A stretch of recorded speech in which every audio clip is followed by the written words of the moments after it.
Salut à tous, c'est Nicolas de la chaîne iTestity et on se retrouve aujourd'hui pour une nouvelle vidéo. Une vidéo assez sympa parce qu'ici j'ai un PC que j'ai monté il y a plus ou moins 2 ans pour une connaissance. C'est un PC qui a bien vécu mais qui commence à s'affaiblir un petit peu parce qu'au niveau de la config, on a quand même qu'un i5 7400, 8 Go de RAM DDR4 à 3000 MHz et une GTX 1050 Ti. C'est pas assez donc pour la personne qui veut jouer avec. C'est pour ça qu'aujourd'hui je vais l'améliorer et on va lui mettre une AMD Radeon RX 5700 XT TUF. Donc c'est une très bonne carte graphique. J'ai entendu qu'il y avait 2-3 petits soucis au niveau du refroidisseur, mais ça je vais tester par moi-même. On a un Ryzen 7 2700X parce que j'ai eu un prix excellent dessus. J'ai eu moins cher qu'un Ryzen 5 3600, donc autant prendre un Ryzen 7 2700X, ça va être plus performant. Et si la personne veut faire du stream ou du montage, ça va mieux fonctionner qu'un R5 3600 tout simplement. Au niveau de la carte mère, j'ai pris une B450 Aorus Pro parce que c'est un des premiers prix sur ce socket, mais c'est aussi une très bonne carte mère au niveau de la qualité. On a des refroidisseurs qui sont très quali, franchement, il n'y a pas grand chose à redire.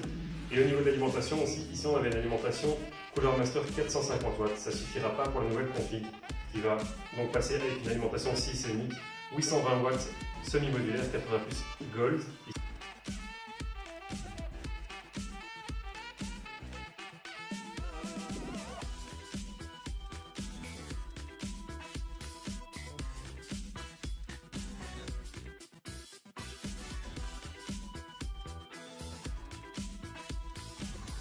Et voilà, après ces quelques gros plans, je vais vous laisser le temps de démonter cet ordinateur parce que la config qui est dedans va servir de config secondaire dans un autre boîtier un peu plus entrée de gamme. Donc ici, je vais simplement garder le boîtier et la ventilation qui marchent très bien. Et donc, je vous laisse avec le timelapse du montage de cet ordinateur.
Et voilà, le PC est monté, en tout cas c'est une très belle machine. Il y a pas mal de pièces qui sont vraiment sympathiques, notamment le Ryzen 7 comme je vous l'avais expliqué au début, qui permettra de tout faire, même du montage vidéo, photo, du streaming ou quoi.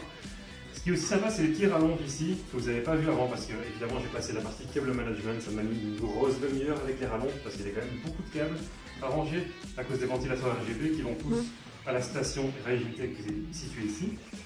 Sinon c'est franchement un super bon PC, on a vraiment une petite télécommande pour changer les LED des ventilateurs, mais ça malheureusement je ne l'ai pas, elle est chez ma connaissance. Tout le RGB au niveau du ventirad, au niveau de la carte graphique, au niveau de la carte mère va être réglable via le programme Aorus, tout est fait pour. À part pour la carte graphique, bien évidemment, il faudra passer par Asus Aura. Mais en tout cas, c'est un super bon PC. C'est un PC aux alentours des 1000 € grâce aux promotions que j'ai pu trouver à gauche et à droite. C'est vraiment un excellent PC. Franchement, je le conseille. Si vous voulez, je mettrai les liens des achats que j'ai fait dans la description. Ça vous permettra de voir vous-même si vous voulez faire une config équivalente. Juste le boîtier qui est un S340 Eli va être difficile à trouver à l'heure actuelle. Mais en tout cas, sinon, c'est une config que vous arriverez à reproduire sans aucun problème. Et donc voilà, on arrive déjà à la fin de cette vidéo. Si elle vous a plu, n'hésitez pas à laisser un like et à vous abonner. On se retrouve très vite pour une prochaine vidéo. Salut tout le monde!